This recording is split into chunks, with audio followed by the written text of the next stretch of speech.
Hello everyone, how are you doing? This is MD Tech here for another quick tutorial. In today's tutorial, I'm going to show you guys how to set up and install your HP Envy 5665 printer on your Windows device. So this should hopefully be a pretty straightforward process here, guys. And without further ado, let's go ahead and jump right into it.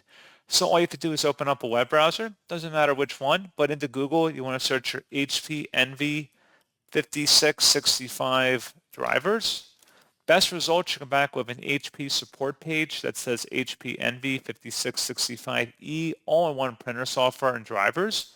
Open that up, and now on this page you want to scroll down underneath driver product installation software and select the HP Envy 5660E all-in-one printer series full feature software and drivers and the download button for that. And then once it's downloaded to your system, open up that file to let it extract. And it should be assigned publisher from HP Inc. If you receive a user account control prompt, you want to select yes, and then proceed with the installation setup here. It's a very straightforward process, guys. Once you have the utility launched here, just follow through with the on-screen instructions, and that's all you have to do.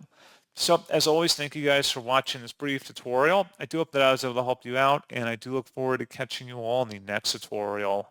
Goodbye.